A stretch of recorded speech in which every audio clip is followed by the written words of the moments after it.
Quiero invitarles esta noche a abrir sus Biblias conmigo al Evangelio según San Mateo, al capítulo 24, y vamos a leer los versículos 37 al 39. Mateo 24 y el versículo 37 hasta el versículo 39. En nuestro tema de ayer estudiamos en cuanto a la destrucción de Sodoma y Gomorra. Y nos dimos cuenta que la destrucción de las ciudades de la llanura representa una destrucción mayor cuando Cristo venga por segunda vez. El tema que vamos a estudiar esta noche es similar al que estudiamos anoche, solo que no vamos a hablar de Sodoma y Gomorra, sino que vamos a hablar del diluvio. Leo empezando el versículo 37. Mas como en los días de Noé, así será la venida del Hijo del Hombre. Esa es tipología. Como fue allá, será en el futuro. Versículo 38. Porque como en los días antes del diluvio, estaban comiendo y bebiendo, casándose y dando en casamiento, hasta el día en que Noé entró en el arca. Y no entendieron hasta que vino el diluvio y se los llevó a todos. Así será también la venida del Hijo del Hombre. Lo que ocurrió en los días de Noé ocurrirá de nuevo hacia el final de la historia. Es lo que se llama tipología. Lo que sucedió en el pasado ocurrirá en el futuro también. Ahora, para entender lo que vamos a estudiar, tenemos que regresar al libro de Génesis, porque allí es que se relata la historia del diluvio a la cual se refirió el Señor Jesús. Así que regresemos a Génesis, el capítulo 6, y estudiemos primero lo que ocurrió en el pasado, y luego vamos a analizar algunos aspectos en cuanto a lo que va a ocurrir en el futuro. Vamos a leer Génesis 6 y el versículo 5, y después de eso vamos a leer los versículos 11 y 12. Dice allí: y vio Jehová que la maldad de los hombres era mucha en la tierra, y que todo designio de los pensamientos del corazón de ellos era de continuo solamente el mal. Parecido a Sodoma y Gomorra, ¿verdad? Según notamos en nuestro estudio de ayer, fíjense las expresiones. La maldad era mucha. Todo designio de los pensamientos del corazón de ellos era de continuo solamente el mal. Ahora, es importante notar que los pensamientos eran inicuos, según dice aquí. Pero el pensar mal lleva a actuar mal. Y por eso en los versículos 11 y 12 encontramos el fruto de los malos pensamientos que tenían los antediluvianos. Dice allí en el versículo 11: y se corrompió la tierra delante de Dios, y estaba la tierra llena de violencia. Y miró Dios la tierra, y he aquí que estaba corrompida, porque toda carne había corrompido su camino sobre la tierra. Cuando la Biblia usa la palabra camino, simbólicamente está hablando de conducta, es decir, el diario caminar. Así que aquí dice: se corrompió la tierra delante de Dios, llena de violencia, estaba corrompida, repite de nuevo, toda carne había corrompido su camino o su conducta sobre la tierra. Ahora, la pregunta clave es: ¿cómo es que el mundo pudo llegar a esta condición en solo aproximadamente 1500 años desde la creación, cuando Dios creó un mundo absolutamente perfecto? Para contestar esta pregunta necesitamos ir a los dos capítulos que aparecen antes del capítulo 6. En el capítulo 4 de Génesis encontramos la genealogía de Caín. Es decir, la lista de descendientes de Caín. Esos son los impíos, porque Caín era malo, según 1 de Juan 3:12. Luego, en el capítulo 5 de Génesis, tenemos el linaje de Set, que es el linaje de los justos. Es decir, en el capítulo 4, el linaje de los impíos. En el capítulo 5, el linaje de los justos. Y luego tenemos en Génesis 6, 1 y 2, lo que sucedió. Era el plan de Dios que los justos se mantuvieran separados de los injustos. Pero lamentablemente la Biblia dice que los justos empezaron a entremezclarse con los injustos. Noten Génesis 6, 1 y 2. Aconteció que cuando comenzaron los hombres a multiplicarse sobre la faz de la tierra y les nacieron hijas, viendo los hijos de Dios, que son los descendientes de Set, el linaje de los justos, viendo los hijos de Dios, que las hijas de los hombres, 3 mujeres inicuas se mencionan en el linaje de Caín, dice, vieron los hijos de Dios que las hijas de los hombres eran hermosas y tomaron para sí mujeres, escogiendo entre todas. La razón por la cual el mundo llegó a la condición en la cual estaba, donde había muy pocos justos, es porque los fieles de Dios se casaron y se relacionaron con las mujeres infieles del linaje de Caín. Por eso el apóstol Pablo dijo, no os unáis en yugo desigual con los incrédulos, porque últimamente lo que sucede no es que los incrédulos se vuelven crédulos, sino que los crédulos se vuelven incrédulos. Pero gracias a Dios había un remanente fiel en ese mundo. En contraste con los pecadores, Dios tenía un remanente. El remanente era muy pequeño, solamente 8 fieles, y todos eran miembros de la misma familia. No cabe duda que cuando vino el diluvio había millones de personas en el planeta Tierra, porque habían pasado 1656 años desde la creación, en un mundo a donde no había prácticamente enfermedad, en un mundo donde no había escasez de recursos naturales, en un mundo donde los hombres vivían hasta tener casi 1000 años. ¿Cuántos hijos puede tener un hombre de 1000 años? Bueno, 969 fue el que más vivió. Estoy redondeando el número. Te dicen, bueno, los hombres no tienen hijos, pero sí cooperan, ¿verdad que sí?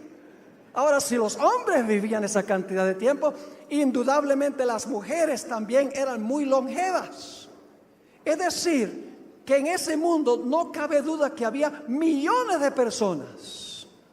Y sin embargo, la Biblia nos dice que solamente había 8 fieles. Y más específicamente dice que Dios halló a uno justo. A veces pensamos que las mayorías están con Dios. Decimos, oh, las iglesias grandes están. Dios está con las iglesias grandes, con la mucha gente. Pero si ustedes miran la historia de la Biblia, el remanente pequeño siempre ha estado del lado de Dios, no la mayoría. La mayoría generalmente está equivocada. Vamos a leer en cuanto a ese remanente fiel en Génesis 6, 9, y luego vamos a leer el capítulo 7 y el versículo 1. Génesis 6, 9 nos dice lo siguiente: estas son las generaciones de Noé. Noé, varón ¿qué? Justo. Era ¿qué más? Perfecto en sus generaciones. Con Dios caminó Noé. Y el capítulo 7 y el versículo 1 básicamente dice lo mismo. Dijo luego Jehová a Noé: entra tú y toda tu casa en el arca, porque a ti he visto que justo delante de mí en esta generación. Así que el relato bíblico nos dice que había uno justo. Y como la cabeza de la familia representaba a toda la familia, Noé y su familia estaban entre los justos. Así que por causa de la maldad de esa sociedad, donde habían disminuido los fieles hasta un pequeño remanente, Dios decidió que había llegado el momento de limpiar la tierra del pecado y de los pecadores.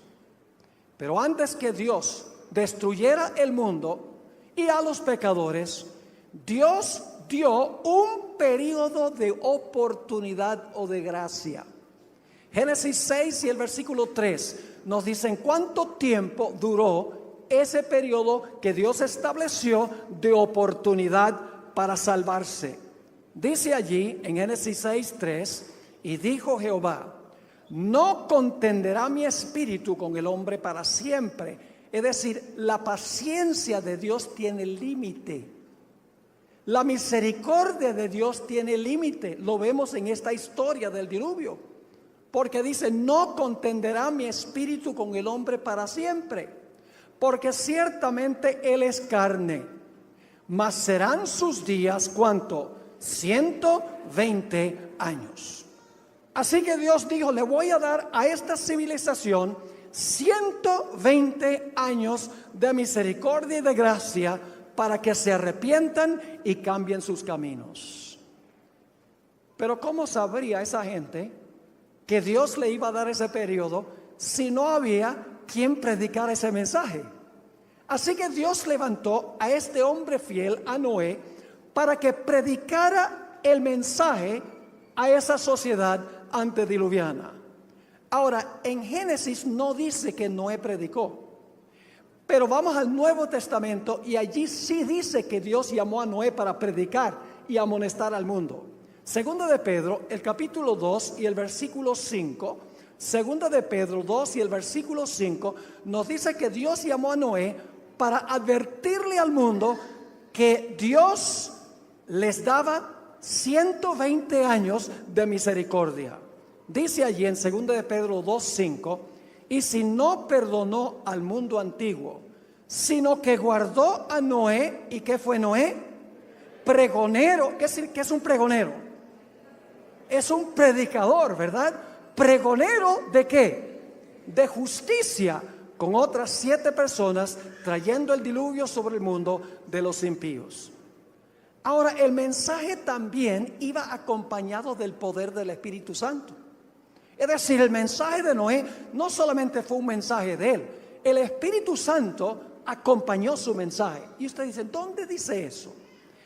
Volviendo otra vez a Génesis 6 y el versículo 3, Génesis 6 y el versículo 3, y dijo Jehová, no contenderá mi ¿qué? Mi espíritu con el hombre para siempre, porque ciertamente él es carne, mas serán sus días 120 años. Así que mientras Noé predicaba, el Espíritu Santo estaba impresionando los corazones de la gente que vivía en esa sociedad para que se arrepintieran y cambiaran sus caminos. El mensaje de Noé tuvo poder porque iba acompañado del poder del Espíritu Santo. Pero Noé no solamente predicó. No solamente predicó, sino que también construyó un arca. Mostró su fe por sus obras. Noten lo que dice en Hebreos 11 y el versículo 7. Hebreos 11 y el versículo 7. Noé demostró que él tenía fe en lo que Dios le dijo, que iba a haber un diluvio, porque él implementó, fue a buscar los serruchos, fue a buscar los clavos para cortar la madera y construir el arca. Dice allí en Hebreos 11 y el versículo 7, por la fe Noé, cuando fue advertido por Dios acerca de las cosas que aún no se veían, con temor, ¿qué hizo? Preparó el arca en que su casa se salvase, y por esa ¿qué? Por esa fe condenó al mundo y fue hecho heredero de la justicia que viene por la fe. ¿Qué clase de fe tenía Noé? Una fe que una fe que obra. Si Noé hubiera dicho, viene un diluvio, el mundo se va a llenar de agua. Y la gente dice, ¿qué vamos a hacer? Y él dice, Dios proveerá. La gente como que no le hubiera creído mucho. Pero a pesar de que nunca había llovido, Noé predicó que iba a venir un diluvio y que iba a inundar toda la tierra. Ahora, permítame decirles algo en cuanto al mundo antes del diluvio. Nunca había llovido. En la creación, según Génesis 1:2, el planeta Tierra estaba completamente cubierto de agua antes de la creación. En Génesis 1:7 nos dice que Dios, el segundo día de la creación, tomó parte del agua que cubría el planeta y la colocó arriba para que la tierra fuera como un invernadero, y tomó parte del agua y la colocó debajo de la tierra. Se conoce como las ventanas del cielo y las fuentes del gran abismo. Ahora, ¿por qué colocó Dios esa capa de agua o de vapor encima de la tierra? Para que hubiese un clima uniforme. ¿Por qué colocó el agua debajo de la tierra? Para tener un sistema de riego automático. En Génesis, el capítulo 2 y el versículo 5 y 6, dice que a ciertas horas del día subía un vapor de la tierra que regaba la tierra. Es decir, la tierra no era regada por lluvia, la tierra era regada por un sistema de riego automático. En el diluvio, Dios no tuvo que inventar agua. Dios no tuvo que crear agua en el diluvio. Lo único que tuvo que hacer Dios es hacer caer el agua que estaba arriba y traer hacia arriba el agua que estaba abajo para inundar el planeta como había sido antes de la semana de la creación. Así que ustedes pueden imaginarse Noé. La gente pensaba que estaba loco, diciéndole a la gente, oigan, el mundo va a ser destruido por un diluvio. Y la gente dice, esa palabra no está en nuestro vocabulario. Esa palabra no está en el diccionario. ¿Qué significa? Significa que Dios va a llenar el mundo de agua como estaba antes de la creación. Dicen ellos, qué ridículo. Si nunca ha llovido. La forma en que se riega la tierra es que sube un vapor de la tierra. Noé, tú estás loco. Lo que estaba diciendo Noé era anticientífico, antirracional, antihistórico. Y sin embargo Noé mostró su fe. No solo predicó que venía un diluvio, sino que construyó un arca en tierra seca, porque demostró que creía que venía un diluvio como Dios había dicho. Así que Noé predicó por 120 años. Llegó hacia el final de los 20 años. Y Dios hizo un gran milagro cuando Noé terminó de construir el arca. En Génesis 7 y el versículo 15 y 16, Génesis 7 y el versículo 15 y 16, nos dice que Dios le mandó a los animales que vinieran de dos en dos a Noé, quien estaba en el arca. La versión de Hollywood no funciona. En la versión de Hollywood, los hijos de Noé tienen sogas en los animales y están arrastrando a los animales para meterlos en el arca. Pero note lo que dice la Biblia en cuanto a los animales. Dice en el versículo 15, vinieron pues con Noé al arca, de dos en dos, de toda carne en que había espíritu de vida. Y los que vinieron, macho y hembra, de toda carne, vinieron como le había mandado Dios. Imagínense, los animales obedecieron a Dios y los seres humanos no. Es decir, la conciencia del hombre estaba completamente cauterizada. Así que una vez que entraron todos los animales en el arca, Noé se paró en la puerta del arca e hizo un último llamado a esa civilización. Predicó, por así decirlo, su último sermón. ¿Y cuántos aceptaron el mensaje? Nadie. Y por lo tanto ahora Noé y su familia entraron al arca y vamos a ver en un momento que se cerró la puerta. Cuando se cerró la puerta, el Espíritu Santo dejó de contender con los corazones de los seres humanos. Vamos a leer en cuanto al cierre de la puerta. Noé no cerró la puerta. ¿Quién cerró la puerta? Dios cerró la puerta. Dice allí en Génesis 7:16, y los que vinieron, macho y hembra, de toda carne vinieron, como le habían mandado Dios. Y luego, ¿qué dice? Y Jehová le cerró la puerta. Cuando esa puerta se cerró, todos los casos estaban decididos para vida o para muerte. Los que estaban dentro del arca estaban salvos, los que estaban fuera del arca estaban perdidos. No había forma de cambiar de lado. El destino de cada uno estaba ya fijo. Y sin embargo, algo muy interesante. Noé predicó 120 años. Imagínense una campaña evangelística de estas que dura 120 años. Si Noé hubiera trabajado con una institución hoy en día como evangelista, ya lo hubieran votado.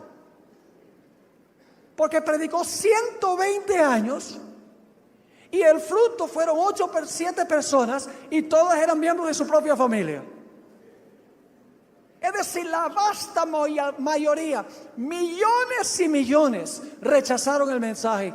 Y dentro del arca había solamente un pequeño remanente fiel. Así que se cerró la puerta. Y enseguida comenzó a llover. No comenzó a llover enseguida. Noten Génesis 7 y el versículo 10. Génesis 7 y el versículo 10. Aquí está hablando Dios a Noé y dice: porque pasados aún 7 días, yo haré llover sobre la tierra 40 días y 40 noches, y raeré de sobre la tierra, la faz de la tierra, a todo ser viviente que hice. Y luego dice: y sucedió que al 7º día las aguas del diluvio vinieron sobre la tierra. Ahora tenemos que hacernos una pregunta. ¿Por qué es que después que se cerró la puerta, Dios permitió que pasaran 7 días, Noé y su familia en el arca, y los impíos vivos afuera del arca? La respuesta es muy sencilla. ¿Creen ustedes que la fe y la confianza de Noé y su familia en la palabra de Dios fue severamente probada durante esos 7 días? Imagínense, pasa un día, cielo azul. 2 días, cielo azul. 3er día, 4º día, 5º día, 6º día. Cada día que pasa, la fe de Noé y su familia en la palabra de Dios es severamente probada. ¿Cómo creen ustedes que se portaron los que estaban fuera del arca por cada día que pasó?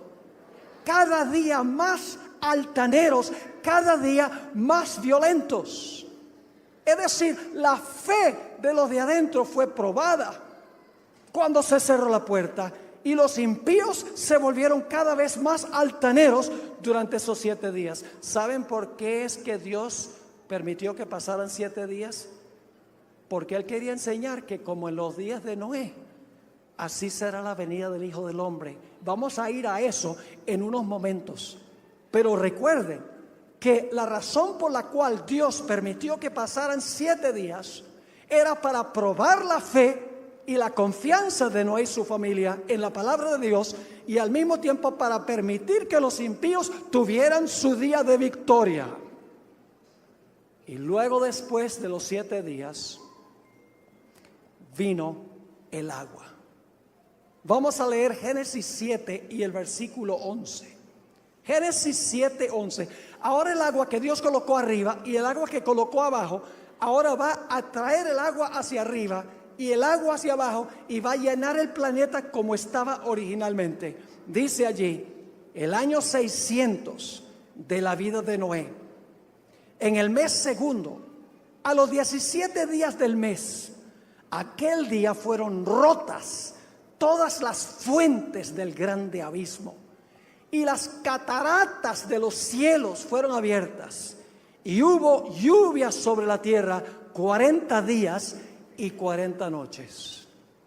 Y en el versículo 23 nos dice, así fue destruido todo ser que vivía sobre la faz de la tierra, desde el hombre hasta la bestia, los reptiles y las aves del cielo, y fueron raídos de la tierra, y quedó solamente Noé y los que con él estaban en el arca.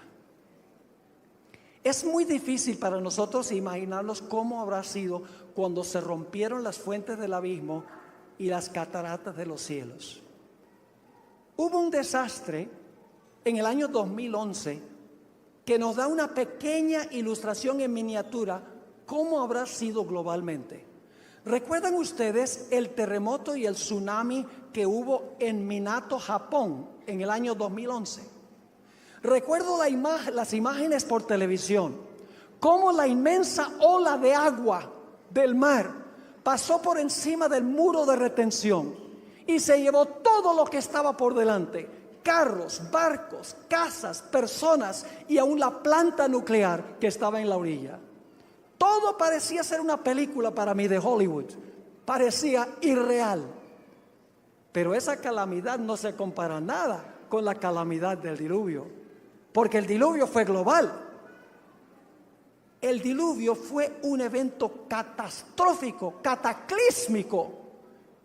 ¿Saben ustedes que en el Antiguo Testamento hay 9 palabras que se traducen diluvio? En el Nuevo Testamento hay 3 palabras que se traducen diluvio, palabras distintas. Pero cuando se trata del diluvio en los días de Noé, se usa una palabra exclusivamente para ese diluvio en el Antiguo Testamento, la palabra Mabul, es decir, está en una categoría especial. Y en el Nuevo Testamento también se usa una palabra griega solo para el diluvio en los días de Noé, y es la palabra cataclismos, de donde viene nuestra palabra cataclismo. En un clásico libro sobre la historia bíblica en los tiempos tempranos de la historia de este mundo, Patriarcas y Profetas, se describe así cómo fue el diluvio. El agua se veía caer de las nubes cual enormes cataratas. Yo no sé si ustedes han estado alguna vez en las cataratas de Iguazú. Eso hace un estruendo. Imagínense 1 millón de Iguazús y todavía no alcanza a llegar a lo que fue eso. Así que dice, el agua se veía caer de las nubes cual enormes cataratas. Los ríos se salieron de madre e inundaron los valles. Torrentes de aguas brotaban de la tierra con fuerza indescriptible, arrojando al aire a centenares de pies. La persona que está escribiendo en inglés, a centenares de pies, macizas rocas que al caer se sepultaban profundamente en el suelo, como el peñol. Sigue diciendo, a medida que la violencia de la tempestad aumentaba, árboles, edificios, rocas y tierra eran lanzados en todas direcciones. El terror de los hombres y los animales era indescriptible. Por encima del rugido de la tempestad podían escucharse los lamentos de un pueblo que había despreciado la autoridad de Dios. La gente se pregunta, ¿qué sucedió con Satanás en el diluvio? ¿Dónde estaba Satanás en el diluvio? Bueno, ¿qué hizo el diluvio? Volvió a la tierra a la condición en la cual se encontraba antes de la creación, ¿verdad? Yo pregunto, en la segunda venida, ¿el mundo va a regresar a la condición en la cual se encontraba antes de la creación? Jeremías escribió, miré la tierra y he aquí que estaba asolada y vacía, y los cielos y no había en ellos luz. Yo pregunto, ¿el planeta estaba en tinieblas originalmente antes de la creación? Sí. ¿Estaba desordenada y vacía? Sí. Ahora, si lo mismo va a suceder al final de la historia, si la tierra va a ser asolada y vacía, ¿qué va a pasar con Satanás según el libro de Apocalipsis durante ese tiempo? Pueden leer en Apocalipsis 20 donde dice que va a quedar encadenado a este planeta. Lo cual significa que durante el diluvio Satanás fue obligado a permanecer aquí en este planeta. Imagínense cómo habrá sido eso para él. Ahora necesitamos ir al Nuevo Testamento.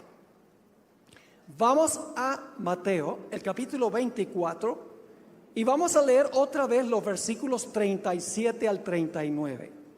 Y ahora vamos a recalcar un par de puntos que no presentamos al comienzo del tema cuando leímos estos versículos. Mateo 24, 37 al 39. Y quiero que se enfoquen especialmente en una palabrita que se usa 2 veces. La palabra hasta. Una palabra temporal, crucial. Dice, mas como en los días de Noé, así será la venida del Hijo del Hombre. ¿Nos es útil estudiar la historia del diluvio? ¿Es útil? ¿Podemos saber lo que va a pasar habiendo sabido lo que sucedió? Sí, Jesús lo dijo. Mas como en los días de Noé, así será la venida del Hijo del Hombre. Porque como en los días antes del diluvio, importante, estaban comiendo y bebiendo, casándose y dando en casamiento, es decir, estaban llevando adelante su vida rutinaria, como todos los días, hasta el día en que Noé entró en el arca. Ahí está el primer hasta. El primer hasta marca cuál punto de tiempo. Cuando Noé y su familia, ¿qué cosa? Entraron al arca y se cerró ¿qué? Y se cerró la puerta. Pero ahora sigamos leyendo. Dice, y no entendieron. ¿Quiénes no entendieron? ¿Quiénes no entendieron? Los que estaban fuera del arca. ¿Qué no entendieron? No entendieron hasta que vino el diluvio y se los llevó a todos. ¿Qué no entendieron los que estaban fuera del arca hasta que vino el diluvio? No entendieron que estaban ¿qué? Perdidos. Jesús está diciendo aquí que en relación con su segunda venida, la puerta se va a cerrar, luego va a haber un periodo y entonces viene la destrucción. Sí, porque al final del versículo Jesús dijo, así será ¿qué? Será también la venida del Hijo del Hombre. Es decir, la puerta de la gracia para el mundo se va a cerrar antes de la destrucción. Y durante un periodo de tiempo, los seres humanos no van a saber que están perdidos. ¿Cuándo es que se van a dar cuenta que están perdidos? Cuando el Señor Jesucristo venga y venga la destrucción. Ahora, Jesús dio una ilustración de cómo va a ser esto. Jesús dijo que Él va a venir como ladrón. Ahora, no se preocupen que Jesús no es ningún ladrón. Jesús está tratando de recalcar un punto muy importante. Él dice, yo vengo como ladrón. Y mucha gente cree, bueno, esa es la segunda venida de Jesús. Pero en realidad no. Y ustedes dicen, ¿cómo es eso? Bueno, vamos a pensar de la venida de un ladrón. Es el mes de diciembre, donde hace frío aquí en Medellín. ¿Verdad que sí? Un poco más frío en diciembre. A pesar del cambio climático, ¿verdad? Un poquito menos. Está soplando el viento. Han trabajado todo el día. Llegan a la casa después de trabajar todo el día cansados. Se comen la sopita. Y luego después de comer, a comida liviana, se sientan en la silla más cómoda que tienen a ver las noticias y se empiezan a dormir. Dice, yo me voy a ir a acostar. Y la persona va y se acuesta. Debajo de las cobijas, calienticos. Y cuando está debajo de las cobijas, se me olvidó trancar la puerta. Esto está tan calientico y tan cómodo aquí. Me da guayabo salirme de aquí.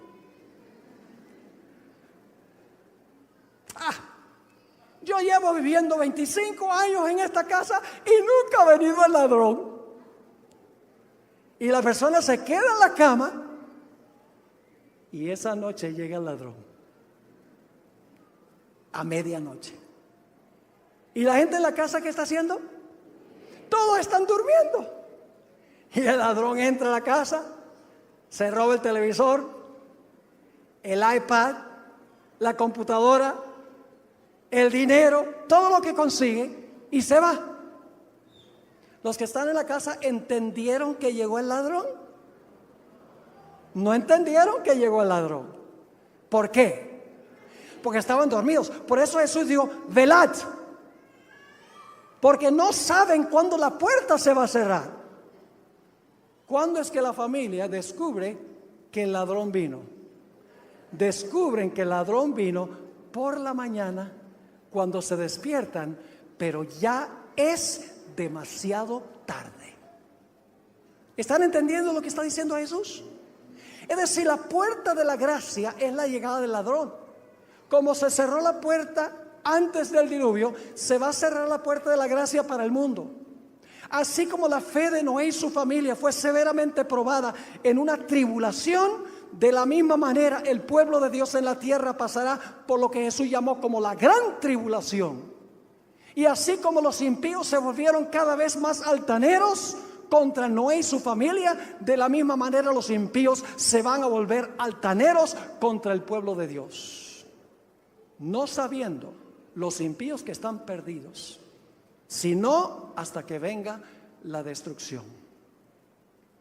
Ahora quiero compartir con ustedes un ejemplo que ustedes van a entender, no los súper jóvenes, sino los que...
estaban vivos en noviembre de 1985 y habían alcanzado la edad de la razón. Yo pregunto, ¿será posible que se va a cerrar la puerta de la gracia de la tierra, en la tierra y va a tomar a la gente por sorpresa? ¿Ustedes creen que va a tomar a la mayoría de la gente por sorpresa? Sí. Ahora escuchen. El miércoles 13 de noviembre de 1985, la ciudad de Armero quedó completamente sepultada, como ustedes saben, por una avalancha de barro causada por la erupción del volcán Nevado del Ruiz.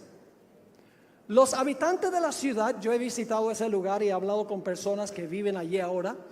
Los habitantes de la ciudad estaban confiados de que si hubiese una erupción del volcán, el barro seguiría el cauce del río que se mueve hacia el occidente de la ciudad, pero no contaban con que una gigantesca piedra iba a desviar el cauce del río hacia la ciudad de Armero.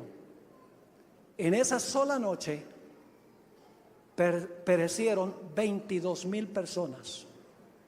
La pregunta clave es esta: ¿podría haberse evitado esta trágica pérdida de vidas? ¿Acaso no había señales de un desastre inminente? La respuesta es que sí hubo abundantes señales. ¿Por qué entonces la gente fue tomada por sorpresa si había señales? El día después del desastre, en el periódico El Espectador, apareció un artículo escrito por Rodolfo Rodríguez Calderón y el título del artículo era Un desastre anunciado. El artículo demuestra claramente que todos los habitantes de Armero podrían haber salvado sus vidas si tan solo hubieran prestado atención a las señales de un desastre anunciado. El problema es que la gente escogió ignorar las señales y las advertencias. ¿Cuáles eran las señales? Les comparto lo que decía este artículo el día después del desastre. 11 meses antes del desastre, la montaña había comenzado a echar humo. Debido al calor intenso, la capa suave de nieve que cubría la cima de la montaña se convirtió en una sólida masa de hielo. El nivel del agua de los ríos y las quebradas aumentó marcadamente debido a la cantidad de nieve que se estaba derritiendo. La fumarola de ceniza, que el primer día alcanzó 50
metros, luego aumentó 2 días después a 300 metros. El día antes del desastre había subido a una altura de 5.500 metros.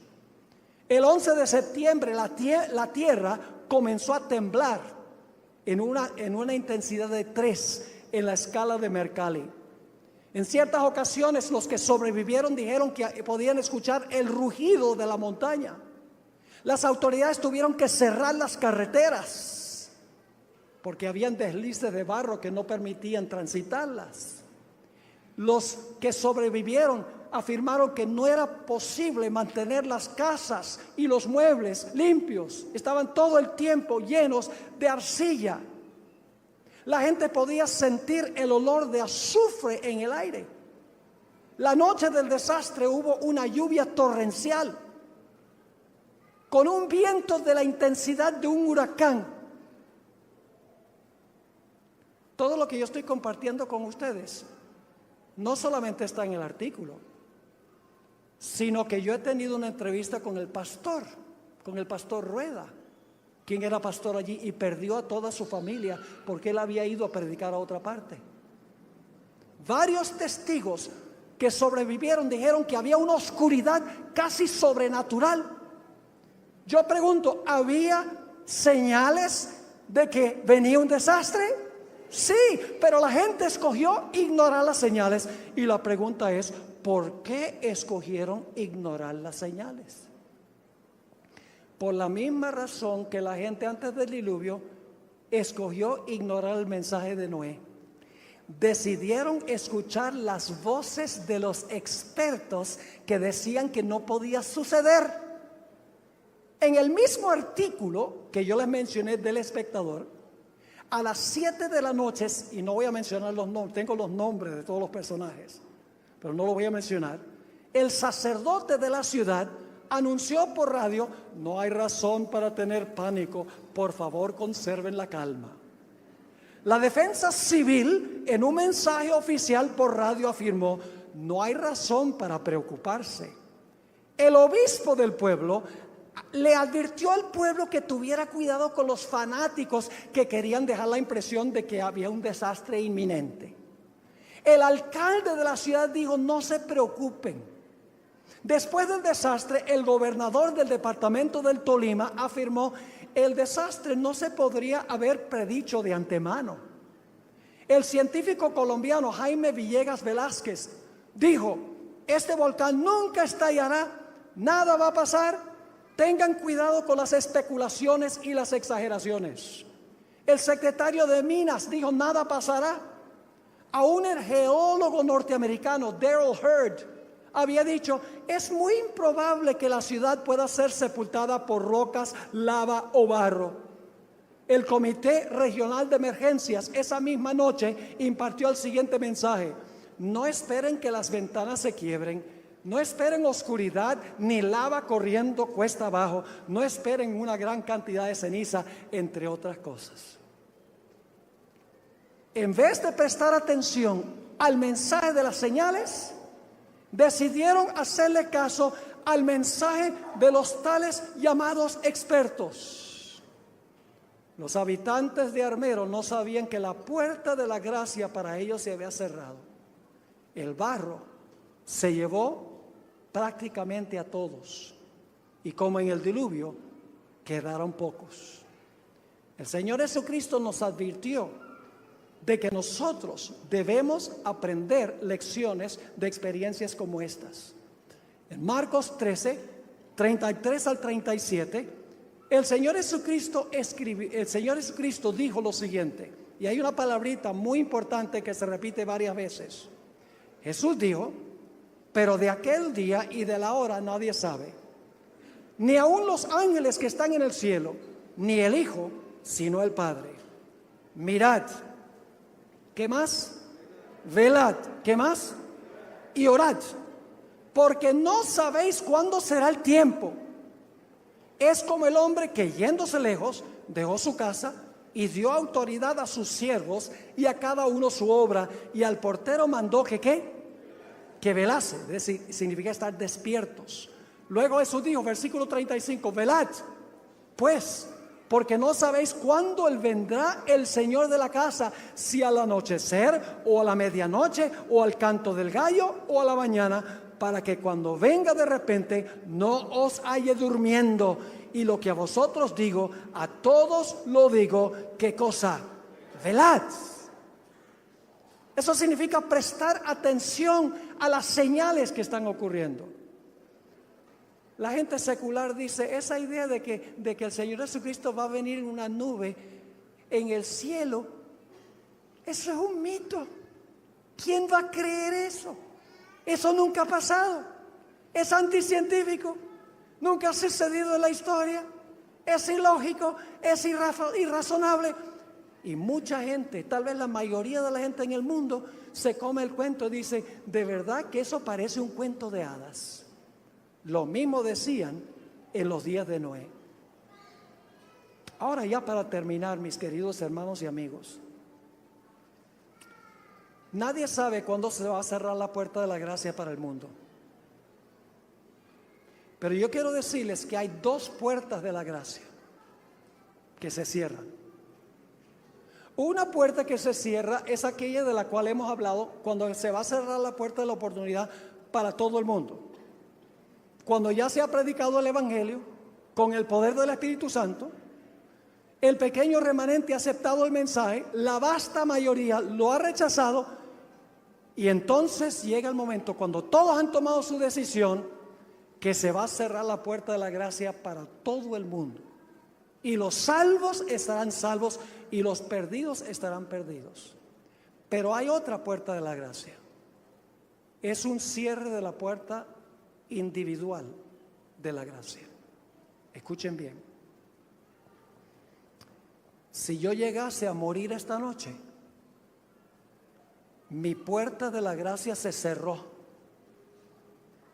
Así que si yo no llego al cierre de la gracia para el mundo, pero llegase a morir esta noche, mi puerta de la oportunidad se cerró. En Hebreos 9:27 dice algo muy interesante. Hebreos 9 y el versículo 27 dice, y de la manera que está establecido para los hombres, que mueran ¿qué? Que mueran una sola vez, y después de esto ¿qué cosa? El juicio. Todo ser humano con la excepción de los que estarán vivos cuando Jesús venga, van a morir. Y después de su muerte viene el juicio de su caso. Después de la muerte no hay oportunidad de cambiar de lado. La puerta individual de la gracia en ese momento se cerró.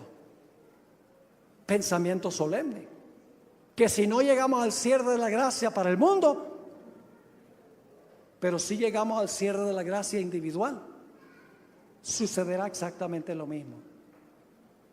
Pero yo quiero decirles, gracias a Dios, que Dios nos ha dado un camino de escape, que si nosotros llegásemos a morir, podemos estar absolutamente seguros. Y ustedes dicen, ¿cuál es ese? Vamos a 1 de Tesalonicenses 4, 15 al 17. 1 de Tesalonicenses 4, 15 al 17. Va a haber dos clases de personas que murieron. Están los muertos que murieron fuera de Cristo y los muertos que murieron en Cristo. Los que mueren fuera de Cristo son como los que vivieron antes del diluvio y estaban fuera del arca. Fíjense lo que dice aquí en cuanto a la segunda venida. Por lo cual os decimos esto en palabra del Señor, que nosotros que vivimos, que habremos quedado hasta la venida del Señor, no precederemos a los que durmieron. Es decir, los que están vivos no van a ir al cielo antes que los que murieron en Cristo. Versículo 16. Porque el Señor mismo, ¿quién es el Señor mismo? Jesús, muy bien. Porque el Señor mismo, con voz de mando, con voz de arcángel y con trompeta de Dios, descenderá ¿de dónde? Del cielo. Y ahora escuchen esto.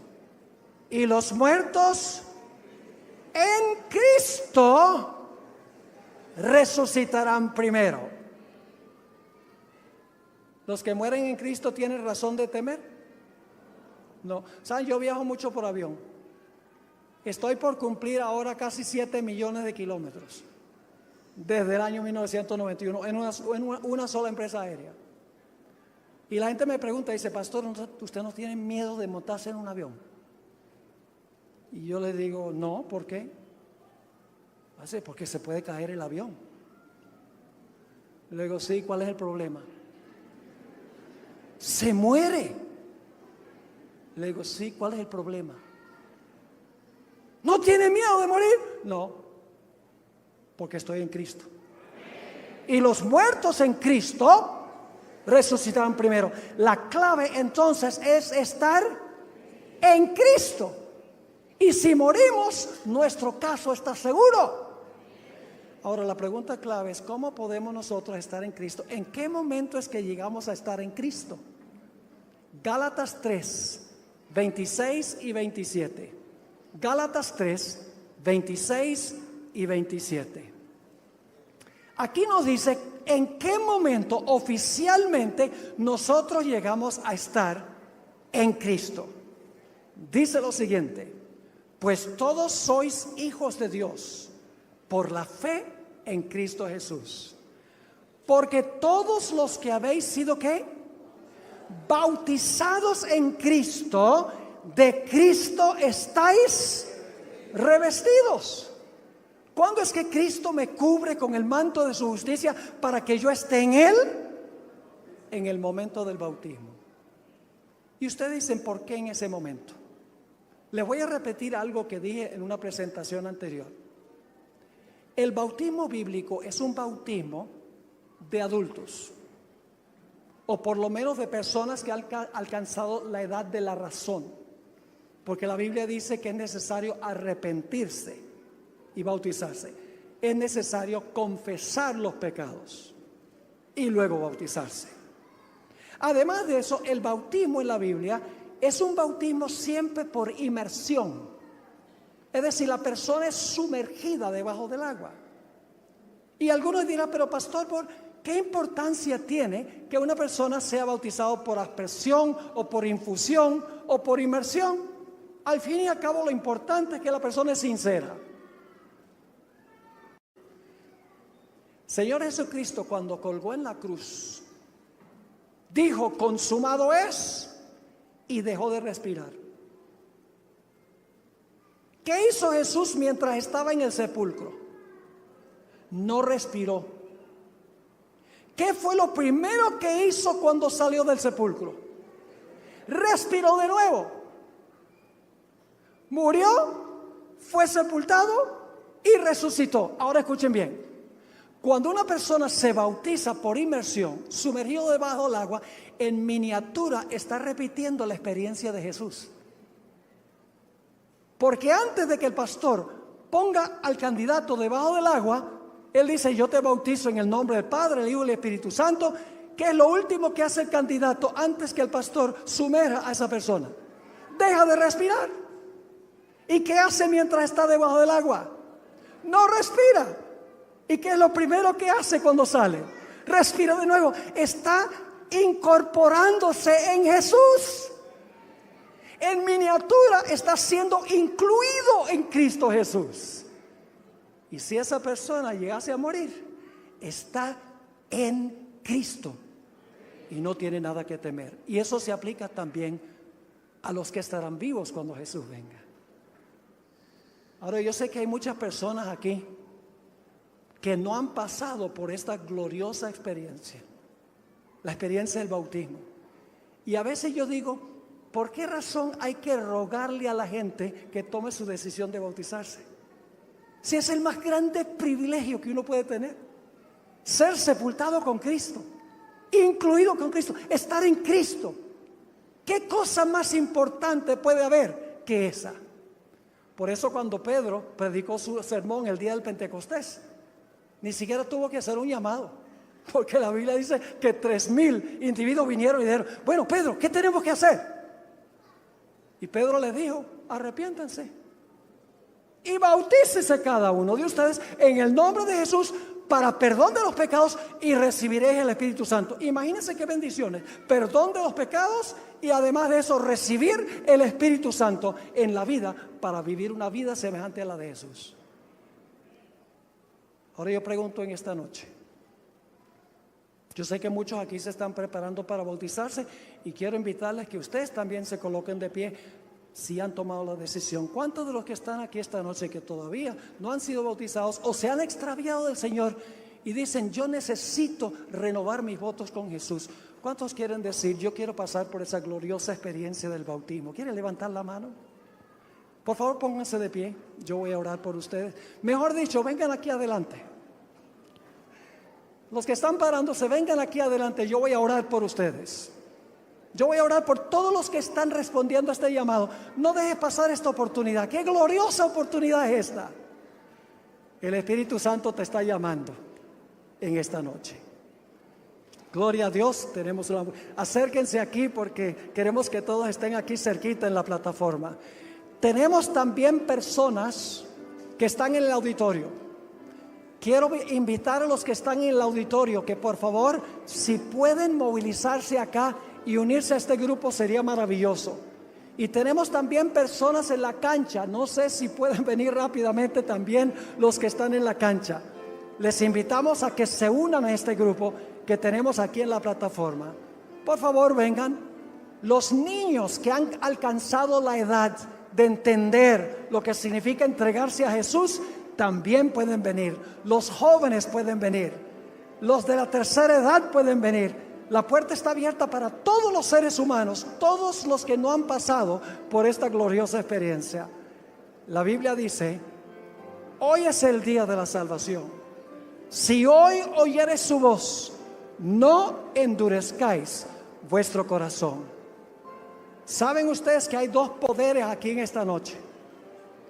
Está el poder de Jesús y del Espíritu Santo diciéndote en el oído: responde al llamado, escoge estar en Cristo. Y por el otro lado hay un poder que está diciendo: no, es demasiado difícil, no vas a poder vivir la vida cristiana. ¿Qué van a decir tus amigos? ¿Qué va a decir tu familia?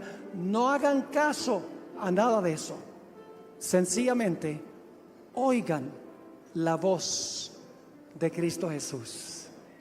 ¿Hay alguien más aquí en esta noche que quiere decirle al Señor Jesús: sí, pastor, yo también, esta noche estoy tomando mi decisión.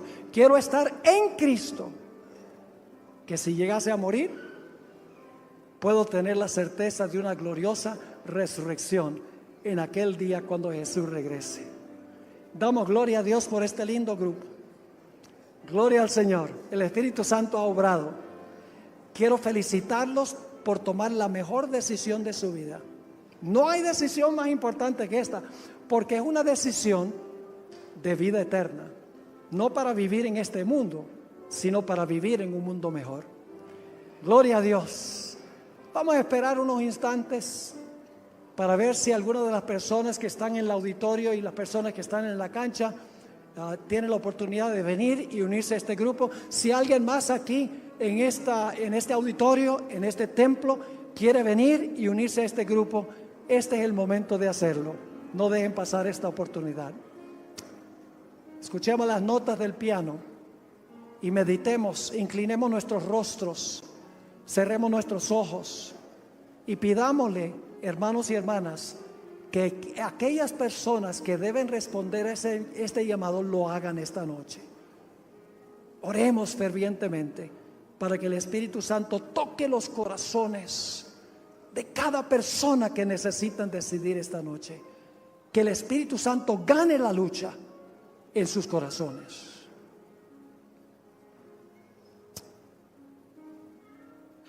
Bien, vamos ahora a tener una oración.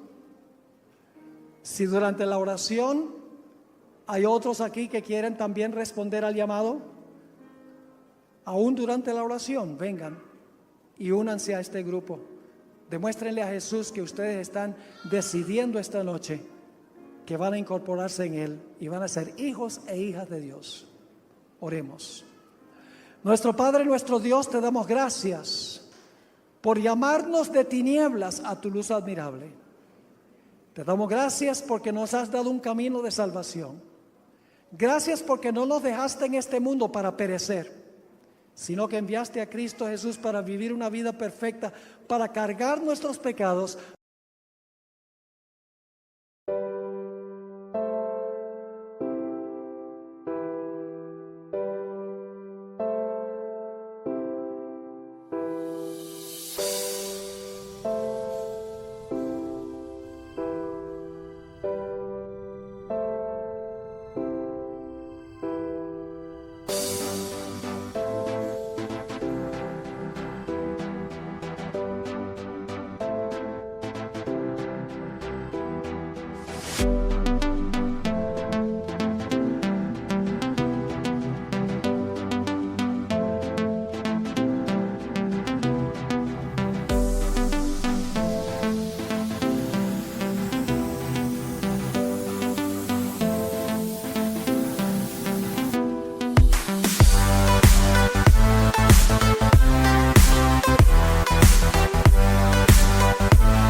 para que nosotros podamos ser aceptos en el amado.